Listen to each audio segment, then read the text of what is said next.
The sound of ripping paper jolted me awake from my afternoon nap. At 7 months pregnant, I had been taking every opportunity to rest before the chaos of new motherhood began. But the noise coming from my living room wasn't something I could ignore. I padded down the hallway of my modest Seattle apartment, my hand instinctively resting on my growing belly, and froze at what I saw. Before we jump back in, tell us where you're tuning in from, and if this story touches you, make sure you're subscribed, because tomorrow I've saved something extra special for you. My sister Brooke was sitting cross-legged on my carpet, surrounded by opened baby shower gifts, examining each item with the kind of critical scrutiny usually reserved for art appraisals. Baby clothes, blankets, bottles, and toys were scattered around her like she'd ransacked a nursery store. The beautiful gift bags and carefully wrapped packages I'd lovingly arranged on my coffee table just hours before were now torn open and discarded. "What are you doing?" I whispered, my voice barely audible from shock. Brooke looked up at me with that familiar expression I'd seen countless times growing up, the one that said she knew better than everyone else in the room. She held up a tiny yellow onesie with a cute elephant print, one that my coworker had spent weeks choosing for me, and shook her head disapprovingly. "Honestly, Scarlett, look at this cheap fabric. And this color? Yellow is so outdated for babies. This child deserves so much better than this." She tossed the onesie aside like it was contaminated. "Actually, I've been thinking, and I need to be honest with you. This baby deserves a different mother entirely." The words hit me like a physical blow. I stood there in my maternity pajamas, 7 months pregnant and exhausted, staring at my sister who had just violated my personal space and attacked my ability to be a mother in the same breath. My hands started trembling as the full weight of what was happening sank in. My name is Scarlett Chen, and at 28 years old, I thought I finally had my life together. I was a high school art teacher in Seattle, owned my own apartment, and was preparing to welcome my first child as a single mother by choice. I'd spent 2 years planning this pregnancy, saving money, researching donors, and preparing emotionally for the journey ahead.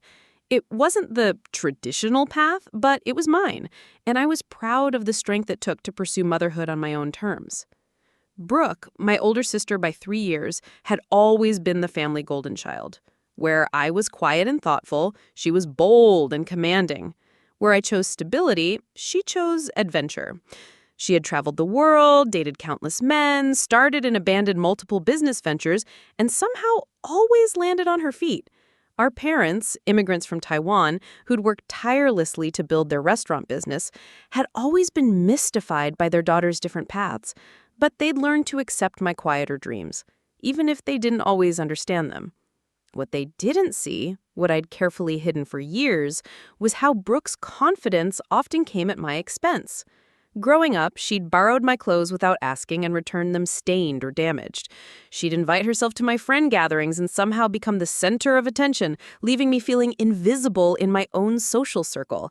She'd critique my choices, from my college major to my career to my decision to remain single, always under the guise of caring concern.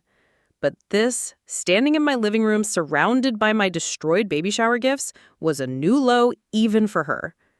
"How did you even get in here?" I managed to ask, though I already knew the answer. I'd given her a spare key months ago when she was going through a rough breakup and needed a place to stay occasionally.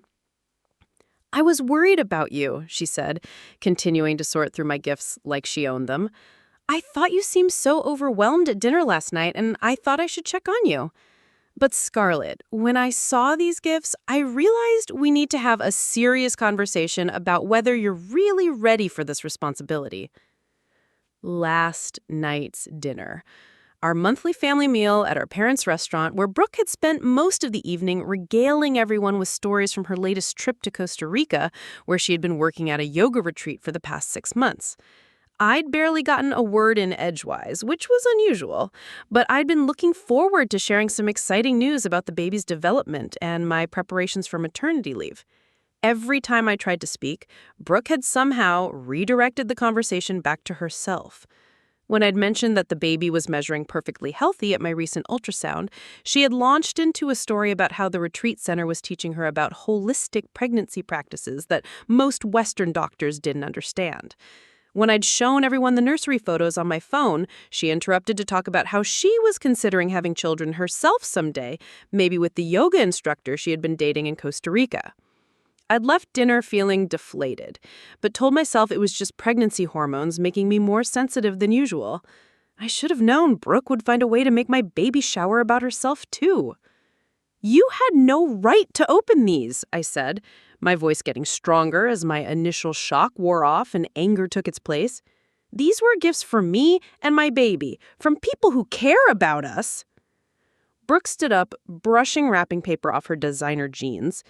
Even in my own apartment, going through my personal belongings, she managed to look perfectly put together in her expensive clothes and professional makeup. She'd always had that ability to make me feel underdressed and unprepared in comparison. "Scarlett, I know you think you want this baby, but look around you." She gestured at my modest living room with its secondhand furniture and hand-me-down decorations. "Look at these cheap gifts. Your friends and coworkers bought the bare minimum because they know you can't afford quality items. This child deserves designer clothes, organic everything, the best educational toys money can buy. You're setting this baby up for a life of mediocrity." The cruelty of her words took my breath away. Every gift she was dismissing represented someone's thoughtfulness and care. My fellow teachers who made modest salaries but had pooled their money to buy me a high-end stroller. My neighbor, Mrs. Rodriguez, who had hand-knit a beautiful baby blanket and soft blue and green yarn. My college roommate who had driven 4 hours from Portland just to attend the shower and had brought a collection of classic children's books she had been saving for years. "These gifts represent love," I said quietly, "something you clearly don't understand." Brooke's expression softened with what looked like pity, which somehow felt worse than her anger. "I do love you, Scarlett. That's why I have to be honest with you. I've been thinking about this for months, watching you prepare for motherhood, and I've realized something important. This baby would be better off with me." The room seemed to tilt around me. "What did you just say?" "I've been getting my life together in Costa Rica. I'm learning about natural childbirth, organic nutrition, mindful parenting practices. I have the resources, the energy, the lifestyle that a child needs to thrive. You're tired all the time. You work a demanding job for barely enough money to support yourself, and you've never even been in a serious relationship. How are you going to teach a child about love and partnership?" I stared at her, wondering if pregnancy had somehow affected my hearing. "Are you suggesting that I give you my baby?" "I'm suggesting that you consider what's best for this child instead of what you want. You chose to get pregnant through artificial insemination because you couldn't find a man who wanted to be with you long term." Preparing and narrating this story took us a lot of time, so if you're enjoying it, subscribe to our channel. It means a lot to us. Now back to the story. That's not exactly setting a positive example for relationship skills. The attack on my choice to become a single mother by choice hit exactly where she intended. I'd spent months in therapy working through my decision, making sure I was choosing this path for the right reasons and not just because I'd failed at traditional relationships. I'd done the research, understood the challenges, prepared financially and emotionally for solo parenting. But Brooke's words triggered every insecurity I had ever had about my worthiness as a mother. "My relationship status has nothing to do with my ability to be a good parent," I said. But my voice lacked conviction. "Doesn't it, though?" Brooke picked up another gift, a set of organic baby food makers that my book club had chipped in to buy. "Look at this. Your friends bought you tools to make your own baby food because they know you can't afford the premium organic options. Meanwhile, I've been learning about Ayurvedic nutrition for infants. I could give this child experiences you never could." She began listing all the advantages she could offer. Private schools, world travel, exposure to different cultures and languages, connections with influential people she'd met through her various adventures. As she spoke, I felt myself shrinking smaller and smaller, the familiar childhood pattern of Brooke making me feel inadequate reasserting itself. But then the baby kicked, a strong, definitive movement that reminded me of why I was fighting. This wasn't about Brooke's opinion of my lifestyle or her latest self-improvement phase. This was about my child, the baby I'd wanted and planned for and already loved more than anything in the world. "Get out," I said quietly. "Scarlett, don't be emotional about this. I know it's hard to hear, but get out," I screamed, surprising both of us with the force of my voice. "Get out of my apartment and don't you dare touch another one of my baby's gifts." Brooke's eyes widened with shock. I'd never raised my voice at her before, had never stood up to her so directly. Throughout our childhood and into adulthood, I'd always been the peacekeeper, the one who smoothed over conflicts and avoided confrontation. "You're being irrational," she said. But for the first time, she looked uncertain. "Pregnancy hormones can make you—" "No, this isn't hormones. This is me finally seeing you clearly. You broke into my apartment, destroyed my baby shower gifts, and told me I'm not worthy to be a mother to my own child. There is nothing irrational about being furious." I walked to my front door and held it open, my whole body shaking with adrenaline. "Leave. Now." Brooke gathered her purse with wounded dignity, like I was the one who had done something wrong. As she walked past me, she paused at the threshold. "I'm trying to help you, Scarlett. When you calm down, you'll realize I'm right. This baby deserves better than what you can provide." After she left, I sank down onto my couch, surrounded by the chaos of opened gifts and torn wrapping paper. The beautiful organization I'd created for my baby shower, scheduled for tomorrow afternoon, was completely ruined. But worse than the physical mess was the emotional devastation of what had just happened. I started picking up the scattered items, trying to assess what could be salvaged. Most of the gifts were fine, just removed from their packaging, but the presentation was destroyed. The careful thought my friends had put into wrapping and arranging their presents was gone, replaced by Brooke's careless examination and judgment. As I folded tiny clothes and organized baby bottles, Brooke's words echoed in my mind. Was I really unprepared for motherhood? Was I being selfish by bringing a child into my modest, single-parent lifestyle when someone like Brooke could offer more resources? I'd worked so hard to overcome these exact doubts during my fertility journey. I'd spent countless therapy sessions exploring my motivations, my capabilities, my support systems. I'd created detailed budgets, researched parenting strategies, prepared my apartment and my heart for this baby's arrival. I thought I was ready, confident in my choice and my ability to be a loving mother. But in less than an hour, Brooke had managed to undermine everything I'd built up about my own worthiness and preparation. She'd taken my greatest joy and turned it into a source of shame and self-doubt, just like she'd always done.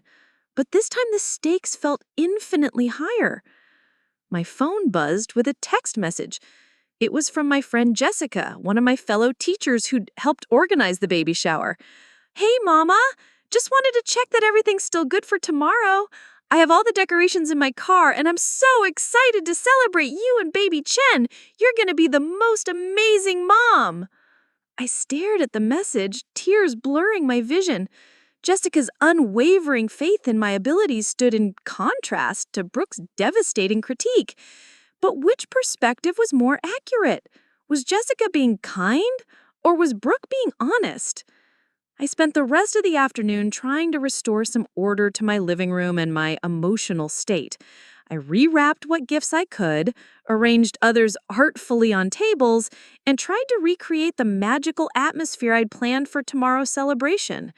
But the magic felt broken, tainted by Brooke's harsh words and uninvited presence.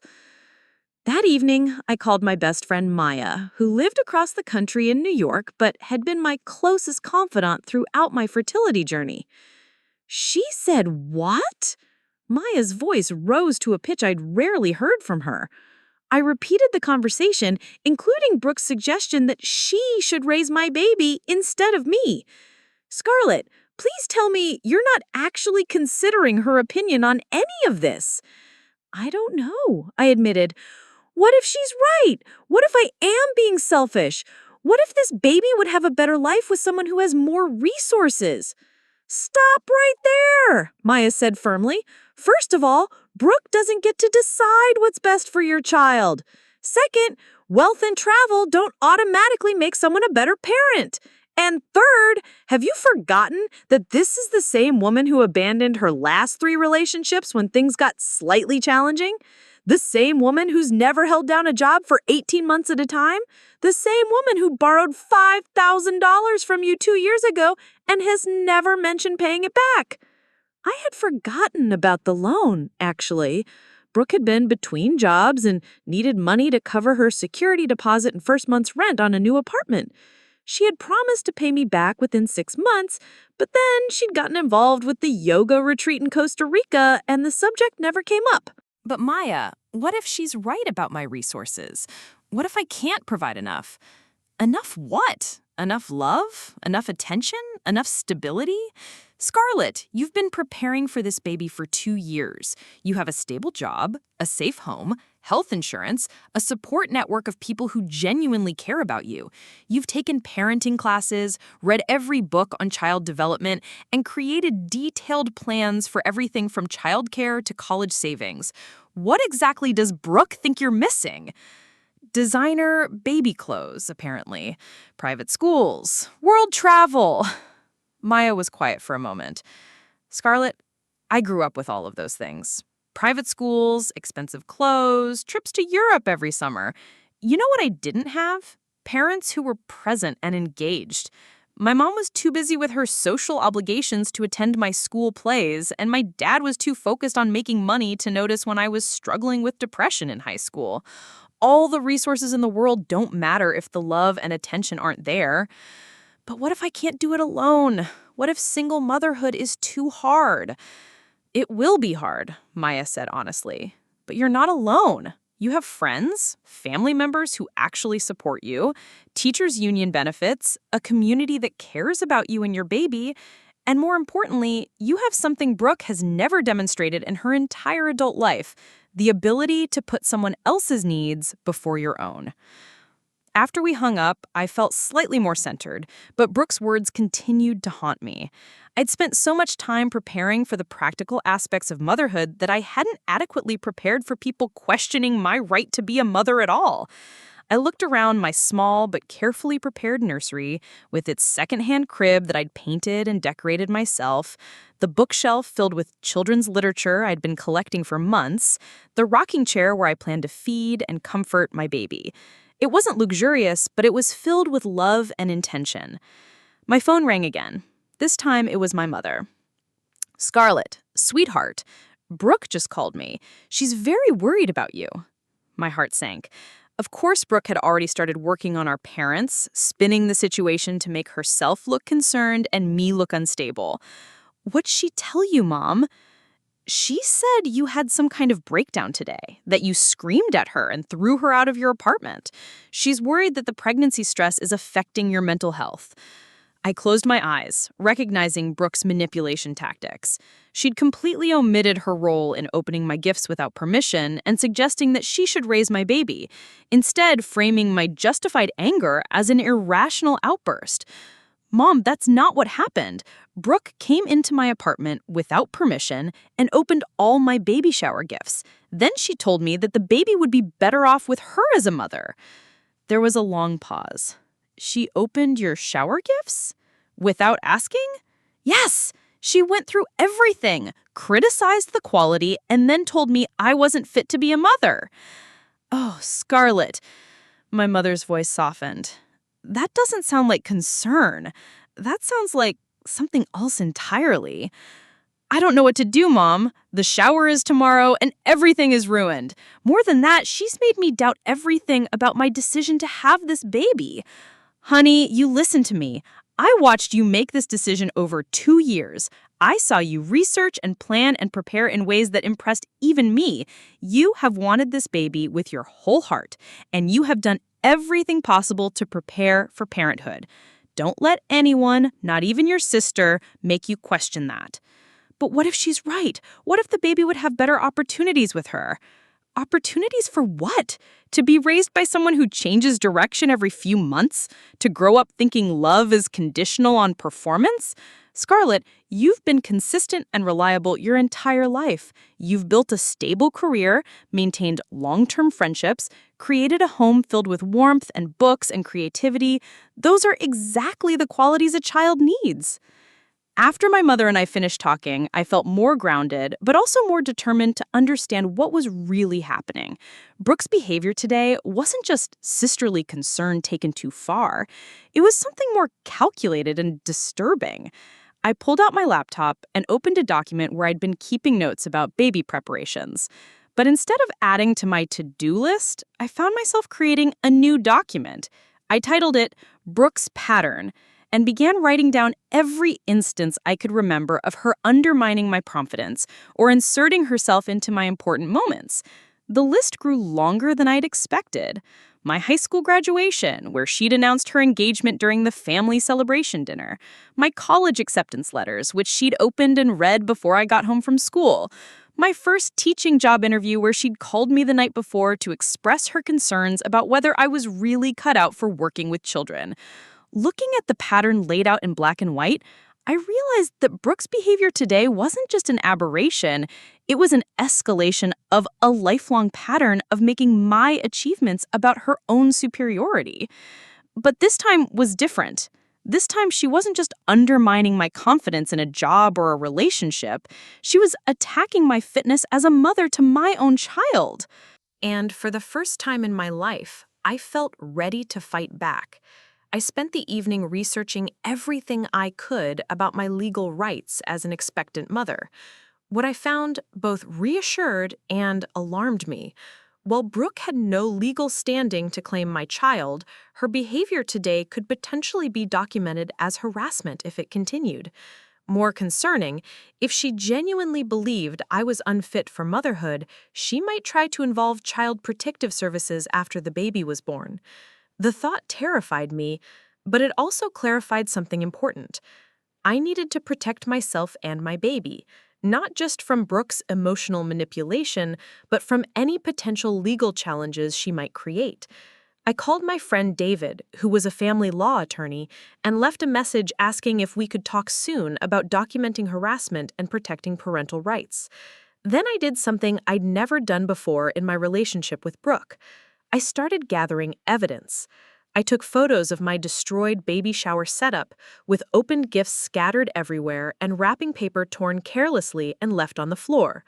I wrote down everything I could remember about our conversation, including her exact words about the baby deserving a different mother. I saved the text message thread between us, including her entry to my apartment and her criticism of my preparation for motherhood. As I documented everything, I felt a shift happening inside me. For the first time in my relationship with Brooke, I wasn't trying to minimize her behavior or find ways to excuse it. I was seeing it clearly and taking action to protect myself. The baby kicked again, and I placed my hand on my belly, feeling the strong, healthy movements of my child. Whatever else happened, whatever games Brooke wanted to play or doubts she wanted to plant, this baby was mine. I had chosen this pregnancy, prepared for it, and I would protect this child from anyone who threatened our bond. Tomorrow's baby shower might not look the way I'd originally planned, but it would still be a celebration of my baby and my journey to motherhood. And if Brooke thought she could undermine that with her cruel words and manipulative behavior, she was about to learn just how fierce a mother's protective instinct could be. I had always been the peaceful sister, the one who avoided conflict and tried to keep everyone happy. But motherhood was teaching me that sometimes love requires fighting, and I was finally ready for battle. The morning of my baby shower arrived gray and drizzly, matching my emotional state perfectly. I'd barely slept, tossing and turning as Brooke's words replayed in my mind like a broken record.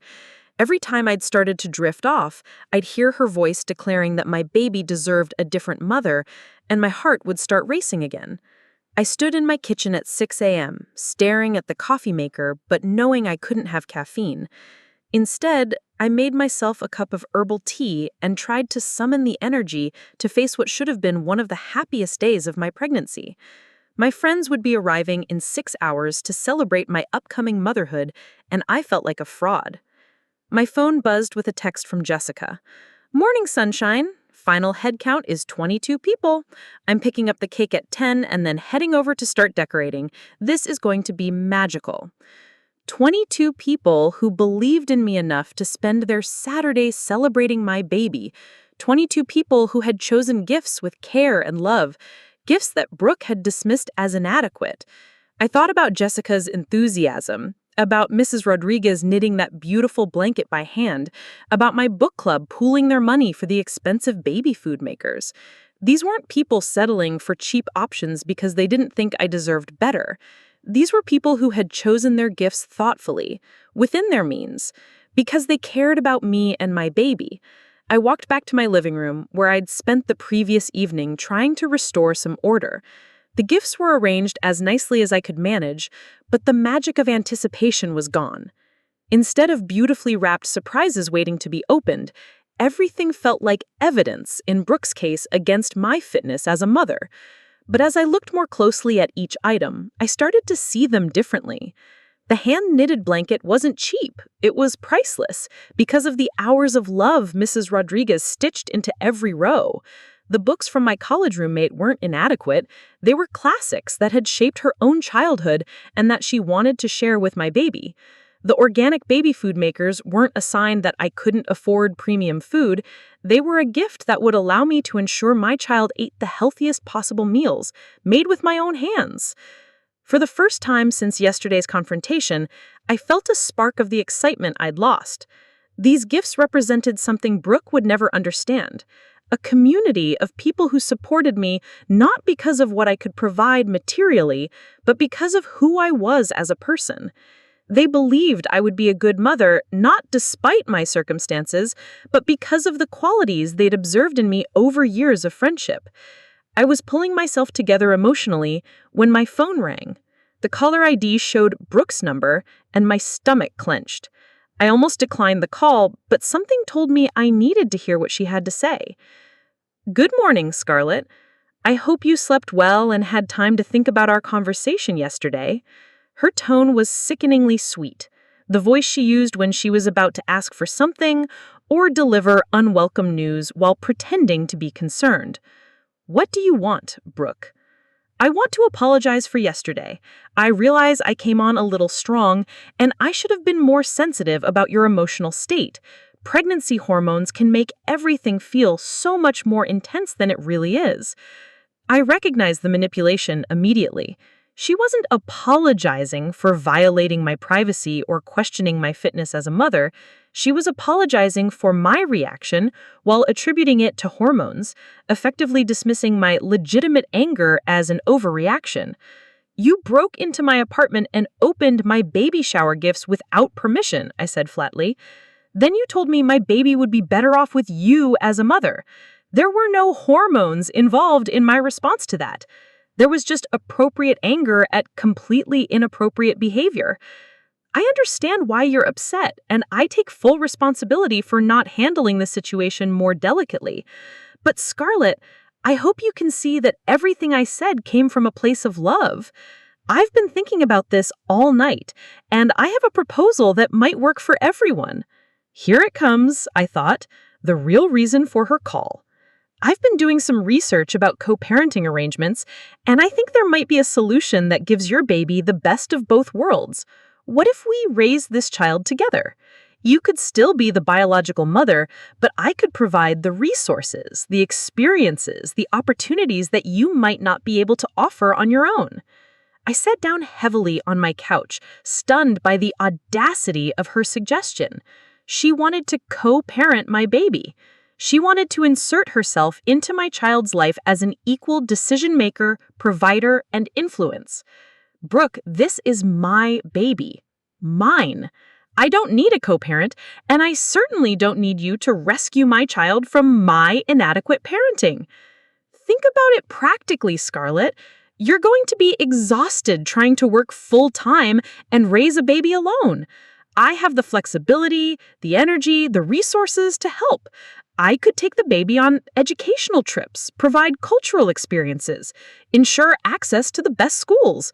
We could split time. Maybe the baby could spend summers with me, holidays, extended periods when you need to focus on your career. She was describing a custody arrangement. She was talking about my unborn baby like we were divorcing parents negotiating shared time with our child. The presumption was so staggering that I couldn't immediately find words to respond. I know it's unconventional, she continued, but unconventional families can work beautifully when everyone involved puts the child's needs first. And Scarlett, I think deep down, you know that this baby's needs extend beyond what you can provide alone. No, I said quietly. No what? No to all of it. No to your proposal, no to your assessment of what my baby needs, and no to any further discussion of this topic. This is my child, Brooke, my pregnancy, my decision, my responsibility, my joy. You don't get a vote. You're being emotional again. I understand that this is overwhelming, especially with the baby shower today adding to your stress. Why don't we table this conversation until after the baby is born, when you've had a chance to experience the reality of single motherhood? The condescension in her voice made my hands clench into fists. She was already planning to continue this conversation after my baby was born, already assuming that the challenges of new motherhood would make me more receptive to her intervention. There will be no tabling, Brooke. There will be no further conversation about this topic ever, and there will absolutely be no discussion of this after my baby is born. You need to understand that your opinion about my parenting is neither wanted nor welcome. Scarlett, please don't make this about pride. I know you think you can do everything alone, but parenting is hard enough with two people. With the right support system, though, with someone who can provide what you can't. I hung up on her. My hands were shaking as I set the phone down, but for the first time since yesterday, I felt powerful instead of diminished. I had ended the conversation on my terms instead of allowing her to continue undermining my confidence with her fake concern and manipulative suggestions.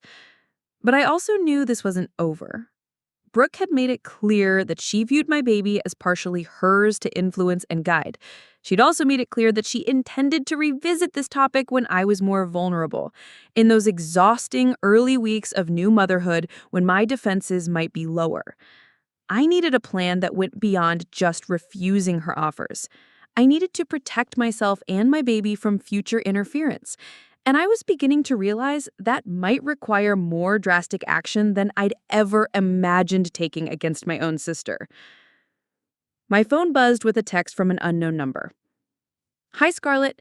This is David Martinez returning your call about family law consultation. I have some time this morning before your shower if you'd like to discuss your concerns. My office or phone call, whatever works better for you. David. In yesterday's emotional turmoil, I'd forgotten that I'd reached out to him. Now his offer of legal consultation felt like a lifeline. I quickly typed back that I'd prefer a phone call and could talk anytime in the next 2 hours. He called within 10 minutes. Scarlett, I got your message about documenting harassment and protecting parental rights. Can you give me an overview of what's happening? I told him everything. Brooke's unauthorized entry to my apartment, her opening of my baby shower gifts, her declaration that my baby deserved a different mother, and this morning's phone call suggesting co-parenting arrangements. I also mentioned the pattern of her undermining my confidence over the years and my concern that she might escalate her interference after the baby was born. David listened without interrupting, occasionally asking clarifying questions about timing, witnesses, or documentation. When I finished, he was quiet for a moment. Scarlett, I want to be clear about something. What you're describing isn't just sisterly concern or family drama. This is a pattern of behavior that could potentially escalate into something more serious after your baby is born. What do you mean? I mean that someone who believes a child would be better off with them instead of the biological parent, someone who has the resources to hire attorneys and make legal challenges, could potentially create problems for you down the road. False reports to Child Protective Services, custody challenges based on claims of unfitness, attempts to establish legal standing as a de facto parent if she manages to insert herself into caregiving roles. My blood ran cold. I had been thinking of Brooke's behavior as emotional manipulation, hurtful but ultimately powerless to affect my actual relationship with my baby. I hadn't considered that she might try to use legal channels to support her claims about my inadequacy as a mother. What can I do to protect myself? First, document everything. Every conversation, every text message, every instance of her overstepping boundaries or making claims about your fitness as a parent. Second, establish clear boundaries and communicate them in writing. Third, consider whether you want to involve other family members who might be able to help mediate the situation or at least serve as witnesses to her behavior. And if she doesn't respect the boundaries, then we look at legal options like restraining orders or cease and desist letters. But let's hope it doesn't come to that. Often, people like your sister back down when they realize their behavior is being documented and that there could be legal consequences for continued harassment. After David and I finished talking, I felt both more informed and more frightened. I had legal options if Brooke's behavior escalated, but I also now understood that her suggestions weren't just annoying family drama, they were potentially the beginning of a more serious challenge to my parental rights. I spent the next hour writing down everything I could remember about yesterday and this morning's conversations with Brooke, including as many direct quotes as I could recall. I took screenshots of her text messages and made notes about her unauthorized entry to my apartment. The documentation process felt clinical and sad, reducing my relationship with my sister to evidence of harassment, but it also felt empowering. Instead of just reacting emotionally to her behavior, I was taking concrete steps to protect myself and my baby. I was treating her actions as seriously as they deserved to be treated, instead of minimizing them as family dysfunction that I should just tolerate. Jessica arrived at 11 with decorations, cake, and her characteristic enthusiasm that I desperately needed. "How are you feeling, Mama? Ready to celebrate this beautiful baby?" I looked at her bright smile and genuine excitement, and I felt some of my own joy returning. "I'm ready." And for the first time since yesterday, I actually meant it. Jessica began transforming my living room into a celebration space, hanging soft yellow and green streamers, arranging flowers in mason jars, setting up a gift table that looked infinitely more welcoming than the chaos Brooke had created. As she worked, she chattered about who was coming, what games she had planned, how excited everyone was to celebrate me. "You know what I love most about your friend group?" she said as she arranged chairs in a circle. "Everyone is just genuinely happy for you. No one's judging your decision to do this alone or questioning whether you're ready. Everyone just sees how much you want this baby and how much thought you've put into preparing, and they want to support that." Her words highlighted exactly what Brooke couldn't understand. My friends weren't giving me cheaper gifts because they thought I deserved less. They were giving me gifts that reflected their own financial situations and their confidence that I would appreciate thoughtful choices over expensive ones. They weren't questioning my readiness for motherhood because they'd watched me demonstrate care, responsibility, and nurturing in every area of my life. Other friends began arriving around noon, each one bringing not just gifts, but genuine excitement about my baby. Mrs. Rodriguez from next door arrived with homemade empanadas and stories about her own children's births. My book club came together, having coordinated their arrivals so they could see my reaction to their group gift. Former students, now graduated and starting careers of their own, showed up with handmade cards and small gifts they'd chosen carefully with their entry-level salaries. As I watched my living room fill with people who cared about me, I felt the emotional damage from Brooke's attacks beginning to heal. These weren't people who were settling for second best in their gifts or their friendship. These were people who knew me well and had chosen to celebrate my journey to motherhood with genuine enthusiasm. The shower itself was everything I'd hoped it would be. We played silly games that made everyone laugh, shared stories about our own childhood memories and parenting experiences, and celebrated the upcoming arrival of my baby with pure joy. When it came time to open gifts, I felt genuinely excited for the first time since Brooke's violation of my privacy. Each gift opening became a moment of connection. Mrs. Rodriguez explained the pattern she'd chosen for the blanket and why each color held special meaning in her culture. My book club presented their baby food makers with detailed explanations about the research they'd done to choose the best brand, the recipes they'd already printed out for me, and their excitement about helping me provide the healthiest possible nutrition for my baby. My college roommate had driven 4 hours to be there, bringing not just the collection of children's books, but photo albums from our college years and stories about the dreams we'd shared about our future families. Former students presented handmade gifts they'd crafted themselves, including a beautiful mobile made from painted wooden animals, and a scrapbook where they'd written advice and memories about their favorite classroom moments. Every single gift was given with love, chosen with care, and received with genuine gratitude. The stark contrast between this experience and Brooke's dismissive evaluation of these same items yesterday couldn't have been more obvious. These weren't cheap or inadequate gifts. They were expressions of a community's love for me and excitement about my baby. As the party wound down and guests began to leave, I felt more confident about my impending motherhood than I had in months. The shower had reminded me that I wasn't facing parenthood alone.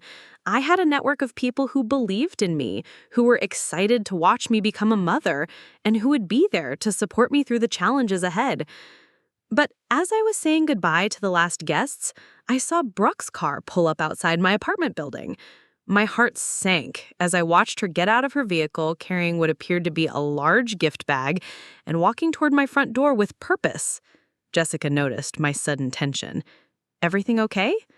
"My sister just arrived. We had a difficult conversation yesterday, and I'm not sure I'm ready to deal with her right now.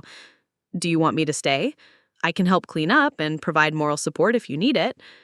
I considered her offer, knowing that Brooke would be less likely to create drama with witnesses present, but I also knew that any conversation with Brooke about yesterday's incident needed to happen privately, without putting my friends in the middle of family dysfunction. "Thanks, but I think I need to handle this alone. Besides, you've already done so much to make today perfect." After Jessica left, I waited for Brooke's knock on my door. When it came, I took a deep breath and opened it, preparing myself for whatever new manipulation or criticism she'd brought with her. She stood in my doorway looking perfectly put together, as always, holding an expensive-looking gift bag and wearing what I'd learned to recognize as her apologetic smile, the one she used when she needed to smooth over conflict she'd created. "Scarlett, I'm so sorry I missed your shower. I got held up with some important calls about a potential business opportunity, but I brought you something special to make up for it." She held out the gift bag, which I noticed had tags from several high-end baby boutiques.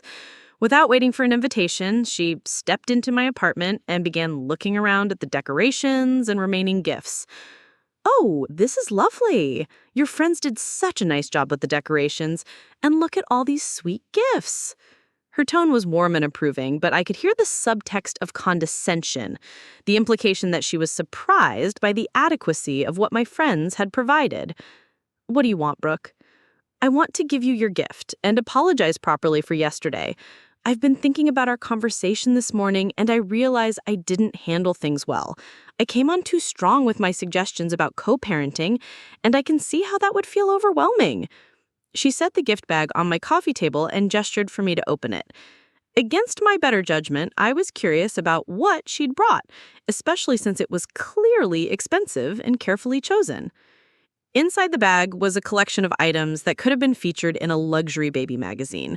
Organic cotton onesies from a designer brand that cost more than I typically spent on my own clothes. A cashmere baby blanket that was incredibly soft and beautifully made. high-end wooden toys crafted by European artisans, a baby carrier that I knew cost several $100s because I'd researched it myself, but decided it was outside my budget. Every item was beautiful, high quality, and exactly the kind of thing Brooke had criticized my friends for not providing. The message was clearly clear. This is what your baby deserves, and this is what I can provide that you and your friends cannot. These are beautiful, I said carefully, because they genuinely were, but I can't accept them. Why not? I chose everything specifically for you and the baby. I spent hours researching the best organic, sustainable, ethically made options. This is what I was talking about yesterday, Scarlett. Quality items that will last, that reflect the value of this precious child. Because they come with strings attached. Because you're trying to prove a point about my friend's gifts and my ability to provide for my baby. Because accepting these feels like agreeing with your assessment that what I have isn't good enough. Brooke's face fell, and for a moment I saw something that looked like genuine hurt. I'm not trying to prove a point. I'm trying to help. I'm trying to show you that I want to support you and this baby, not compete with you. Then why did you tell me yesterday that this baby deserves a different mother? Why did you suggest co-parenting arrangements this morning? How is any of that supportive rather than competitive? She sat down on my couch, and I was surprised to see what looked like real tears forming in her eyes. For a moment, I wondered if I had misunderstood her motivations, if her behavior was coming from a place of genuine concern rather than manipulation. Scarlett, I know I've handled this badly, but you have to understand something. I've been watching you prepare for this baby, and I've been feeling something I've never felt before. Jealousy, yes, but also fear. Fear of what? Fear that I've wasted my entire adult life chasing experiences and adventures while you've been building something real. Fear that at 31, I don't have what you have. The stability, the purpose, the ability to create a loving home for a child. When I see you preparing for motherhood with such care and intention, I realize how empty my own life has become. I stared at her, not sure whether to believe this vulnerable admission or to see it as another manipulation tactic. I'm not proud of this, but when I opened your baby shower gifts yesterday, I wasn't really evaluating their adequacy for your baby. I was trying to find fault with your preparation because it made me feel better about my own choices. If I could convince myself that you weren't ready, that you needed my help, then maybe I could feel important and needed instead of just jealous of what you've built. The honesty of her confession caught me off guard. I'd been prepared for more manipulation, more attempts to undermine my confidence. I hadn't been prepared for what sounded like genuine self-reflection and regret. Brooke, if that's really how you feel, then you need to understand how damaging your behavior has been. You violated my privacy, criticized my friend's thoughtful gifts, and suggested that I'm not fit to be a mother to my own child. Whether that came from jealousy or genuine concern, it was harmful and completely inappropriate. I know that now. Sitting in my hotel room last night, thinking about your face when I said that baby deserved a different mother, I realized I had become someone I don't recognize, someone cruel and competitive and manipulative. She wiped her eyes, smearing her carefully applied makeup. The co-parenting suggestion this morning wasn't really about what's best for your baby. It was about finding a way to be part of something meaningful because I'm terrified that I've built a life full of experiences but empty of real connection or purpose. I wanted to believe her. Despite everything she'd put me through, she was still my sister, and I could hear pain in her voice that seemed genuine. But I also remembered David's warnings about people who start with emotional manipulation and escalate to legal challenges. If you really mean all of this, if you really want to support me instead of competing with me, then you need to respect my boundaries completely. No more suggestions about co-parenting or what the baby needs that I can't provide. No more criticism of my friends or my preparations. No more unauthorized entry to my apartment or interference with my personal belongings. Yes, absolutely. I want to be the kind of aunt who supports you as a mother, not one who undermines you. And Brooke, if you violate those boundaries again, if you continue to question my fitness as a mother or suggest alternatives to my parenting, I will pursue legal protection. I've already consulted with a family law attorney, and I'm prepared to document any further harassment or interference. Her eyes widened with surprise and what looked like respect.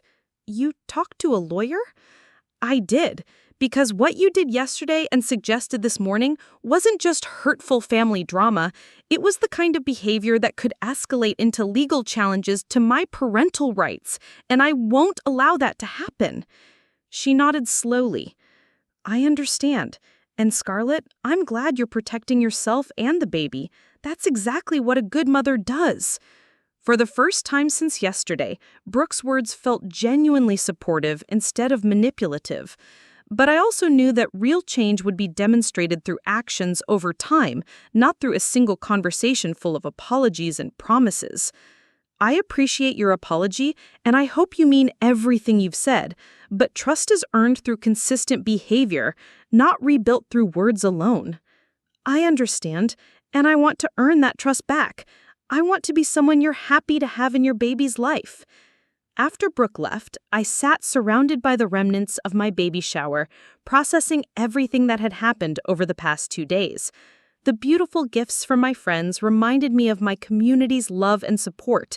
Brooke's expensive gifts, which I'd ultimately accepted after much internal debate, reminded me of the complicated nature of family relationships and the importance of maintaining clear boundaries. I thought about David's advice to document everything and establish clear boundaries in writing. Despite Brooke's apparent change of heart, I decided to send her an email summarizing our conversation and my expectations for her future behavior. If she was genuine about wanting to be supportive, she would respect the written boundaries. If she wasn't, I would have documentation of my attempts to resolve the situation peacefully. As I drafted the email, I realized that something fundamental had shifted in my relationship with my sister. I was no longer the younger sister who absorbed her criticism and accepted her interference as the price of family harmony. I was becoming a mother, and that role required me to protect my child from anyone who threatened our bond, even if that person was family. The baby kicked strongly as I finished writing the email, as if endorsing my decision to stand firm in my boundaries. I placed my hand on my belly and felt the steady movements of my healthy, wanted child. Whatever challenges lay ahead with Brooke or anyone else who questioned my readiness for motherhood, I knew I was prepared to face them. I had legal knowledge, a support system, documented evidence of any harassment or interference, and most importantly, an unshakable conviction that this baby belonged with me. I looked around my modest apartment, filled with thoughtful gifts from people who believed in me, decorated with remnants of a celebration of my impending motherhood. It might not be luxurious, but it was filled with love, intention, and genuine community support. My baby would grow up knowing they were wanted, planned for, and surrounded by people who had celebrated their arrival before they were even born. That was worth more than any amount of designer clothes or expensive toys. And I was finally confident enough in my own worth as a mother to believe it completely. 3 weeks passed in blissful peace. Brooke had respected my boundaries completely, sending only supportive text messages about my pregnancy progress and asking permission before visiting. She'd even helped me install the car seat without once criticizing my choice of safety equipment or suggesting more expensive alternatives. I was beginning to believe that her apology had been genuine and that we might actually be able to rebuild our relationship on healthier terms. That illusion shattered on a rainy Tuesday morning when I received a call from my obstetrician's office. Miss Chen, this is Rebecca from Dr. Martinez's office. We need you to come in today for an additional appointment. There's been a situation regarding your medical records that we need to discuss immediately. My heart rate spiked. What kind of situation? Is something wrong with the baby? The baby is fine, but someone has been calling our office claiming to be your medical power of attorney and requesting detailed information about your pregnancy, delivery plans, and postnatal care arrangements. When we explained that we had no record of such authorization, this person became quite insistent and mentioned concerns about your mental stability and fitness for motherhood. I felt sick to my stomach, and it had nothing to do with pregnancy nausea. I never authorized my sister to access my medical records or act as my power of attorney for anything. She has no legal standing to request information about my pregnancy or my baby. That's what we suspected. We've documented all of her calls and refused to provide any information, but we wanted to alert you to the situation immediately. We're also recommending that you consider adding additional security measures to your file. After hanging up with the doctor's office, I sat in my car outside the grocery store where I had been running errands, my hands shaking with rage and betrayal. Brooke's tearful apology 3 weeks ago had been completely fabricated. While pretending to respect my boundaries, she'd been working behind the scenes to gather information about my pregnancy and establish some kind of authority over my medical decisions. The realization hit me like a physical blow. Everything she'd said about jealousy and wanting to be supportive had been a lie, designed to get me to lower my guard. Her gifts, her tears, her vulnerable admissions about feeling empty and purposeless, all of it had been manipulation tactics to make me believe she'd changed while she continued her campaign to undermine my parental authority. I drove straight to my apartment and called David, my hands still trembling as I dialed his number. David, it's Scarlett. Brooke has been calling my doctor's office, claiming to be my medical power of attorney and requesting information about my pregnancy. The office refused to give her anything, but they're concerned about her persistence and her claims about my mental stability. That's a serious escalation, Scarlett. Impersonating someone with medical power of attorney can be considered fraud, and making false claims about your mental stability could potentially constitute defamation. How many times has she contacted your doctor's office? I don't know yet, but the way they phrased it suggested multiple calls over a period of time. They've documented everything and are adding security measures to my file. Good. I want you to go to the doctor's office today and get copies of all documentation related to her calls, including dates, times, what she said, and how she identified herself. We need a complete record of this behavior.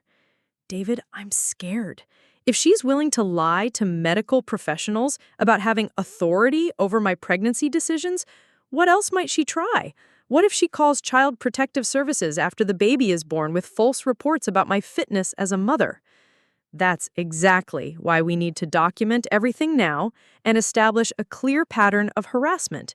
If she does try to make false reports later, we'll have evidence that she's been engaging in a sustained campaign to undermine your parental authority based on fabricated concerns. After talking with David, I drove to Dr. Martinez's office and met with the office manager, Rebecca, who walked me through everything that had happened. Brooke had called 4 separate times over the past 2 weeks, each time becoming more insistent about her supposed authority to access my medical information. In the first call, she'd claimed to be my emergency contact and said she needed to know about my due date and delivery plans because she was helping me prepare. In the second call, she'd escalated to claiming she had medical power of attorney and demanded detailed information about my prenatal care and any concerns about high-risk factors. By the third call, she was suggesting that I was experiencing pregnancy-related mental health issues and that she needed information to ensure the baby's safety. The fourth call, which had prompted today's meeting, involved her threatening to contact patient advocacy services and state health departments about the office's obstruction of her legitimate concerns about my pregnancy. Rebecca showed me detailed notes from each conversation, including Brooke's exact words and increasingly aggressive tone. Reading the documented progression of her lies and manipulation made my stomach turn, but it also provided exactly the kind of evidence David had said we'd need if her behavior escalated further. Miss Chen, I want you to know that we never had any doubt about the appropriateness of protecting your medical privacy. Your sister's behavior was concerning from the first call, and it became increasingly clear that she was not acting with proper authorization or legitimate concern for your well-being. Thank you for protecting my information and for documenting everything so thoroughly. Can I get copies of all these records? Absolutely. We're also going to flag your file to ensure that any future calls from this person are immediately refused and documented. If she continues to contact us, we may need to consider involving law enforcement for harassment." That evening, I called my parents and asked them to come to my apartment for an important conversation. I'd been dreading this moment, knowing that involving our parents would force them to choose sides in a conflict they'd prefer to ignore. But Brooke's escalation to medical fraud meant I could no longer handle this situation privately. When they arrived, I could see the worry in their faces. They knew something serious was happening, but clearly had no idea what Brooke had been doing behind the scenes.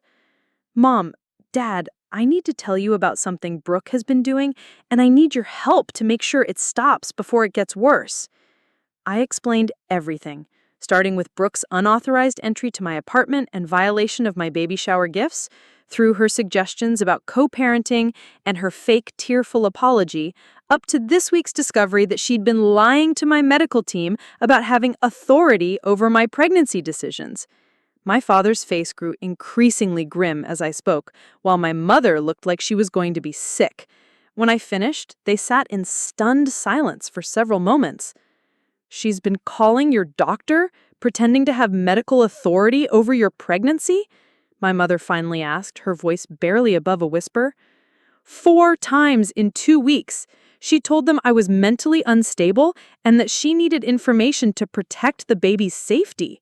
She threatened to contact patient advocacy services and state health departments about the office's obstruction of her legitimate concerns about my pregnancy." My father stood up and walked to my window, staring out at the street below. When he spoke, his voice was tight with anger I'd rarely heard from him. "This is not sisterly concern. This is not family trying to help family. This is someone trying to establish legal authority over your child before the child is even born." That's exactly what my attorney said. He's concerned that she's building a case to challenge my parental rights, starting with establishing herself as someone with legitimate authority to make medical decisions about my pregnancy. My mother started crying. How did we raise a daughter who would do something like this? How did we not see that Brooke was capable of this kind of manipulation and cruelty? "You didn't see it because she's very good at hiding her true motivations, and because she's always been the one family member who everyone tried to keep happy to avoid conflict. But Dad is right. This has moved beyond family dysfunction into potential legal territory, and I can't ignore it anymore." My father turned back to us. "What do you need from us, Scarlett?" "I need you to help me confront Brooke directly and make it clear that this behavior is completely unacceptable and must stop immediately. If she knows that you're aware of what she's doing and that you support my right to parent my own child without her interference, she might realize that her manipulation tactics won't work anymore. And if she doesn't stop, then I'll pursue legal protection, restraining orders, cease and desist letters, whatever my attorney recommends to protect me and the baby from further harassment." We called Brooke and asked her to come to my apartment for a family meeting. She arrived within an hour, clearly expecting another private conversation where she could continue her manipulation tactics. Her face changed when she saw our parents sitting in my living room with serious expressions. "What's going on? Scarlett, you said this was about finalizing baby preparations." "Sit down, Brooke," our father said in the tone we remembered from childhood discipline. "We to discuss your recent behavior regarding Scarlett's pregnancy." "I don't know what you mean." I've been completely supportive since we talked a few weeks ago. I pulled out the documentation from Dr. Martinez's office. These are records from my obstetrician documenting 4 phone calls you made claiming to be my medical power of attorney and requesting private information about my pregnancy and delivery plans. Brooke's face went white as I read aloud from Rebecca's notes, including her exact words about my supposed mental instability and her threats to involve state health departments. With each quote, her expression shifted from surprise to defensiveness to what looked like panic. "I was just trying to make sure you had support. Pregnancy can be overwhelming, and I thought if I understood your medical situation better, I could help you prepare." By lying about having legal authority over my medical decisions? Our father asked, his voice dangerously quiet. By telling medical professionals that your sister is mentally unstable? I never said she was mentally unstable. I said pregnancy can affect mental health, and I was concerned about whether she had adequate support systems. I held up the documentation. Rebecca's notes quote you directly. You said, and I quote, "My sister has been exhibiting concerning mood swings and decision-making patterns that suggest pregnancy-related mental health issues, and I need to ensure that proper protocols are in place to protect the baby if her condition worsens." The room fell silent except for my mother's sharp intake of breath. Brooke looked around at all of us, clearly realizing that her usual manipulation tactics weren't going to work with documented evidence and witnesses present. Okay, maybe I was more direct than I should have been, but everything I did came from genuine concern for you and the baby. Scarlett, you're my sister, and this baby is my niece or nephew. I have a right to be concerned about both of your well-being. You have no right to lie to medical professionals about having authority over my medical decisions, I said firmly. You have no right to make false statements about my mental health to try to gain unauthorized access to my private medical information. And you absolutely have no right to threaten medical staff when they appropriately protect my patient confidentiality. Our father leaned forward. Brooke, what you did is called fraud. Impersonating someone with medical power of attorney is a serious crime, and making false statements about Scarlett's mental health to try to gain unauthorized access to her medical records could be considered defamation. You're all overreacting. I made a few phone calls because I was worried. That's what families do. They look out for each other. Families don't lie to doctors about having legal authority over other family members' medical decisions, our mother said, speaking for the first time since Brooke had arrived. Families don't make false claims about mental health issues to try to manipulate medical professionals into violating patient confidentiality. I could see Brooke realizing that her usual tactics weren't working.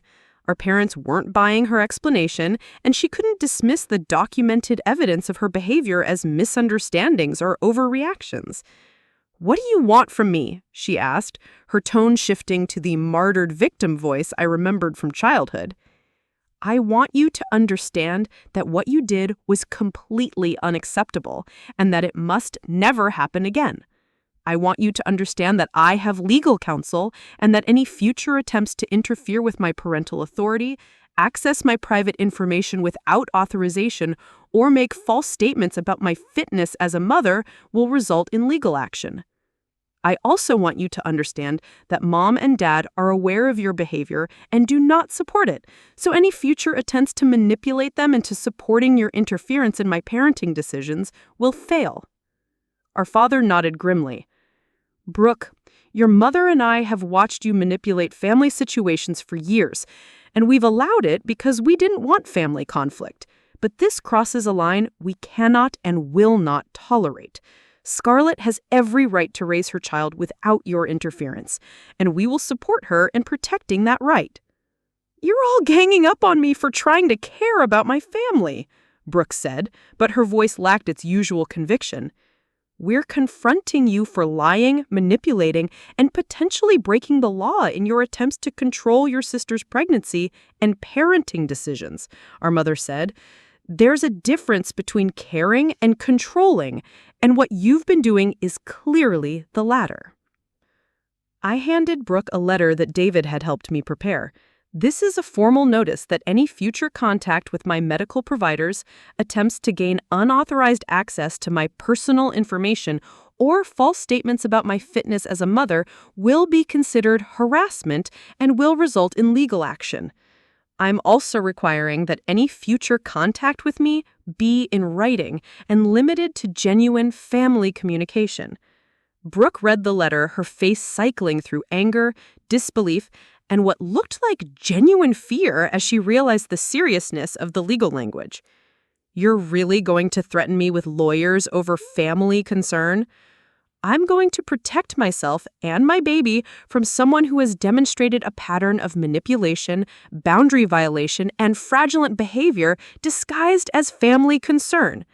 She looked around at the room at all of us, clearly realizing that she had no allies and no way to manipulate the situation back in her favor.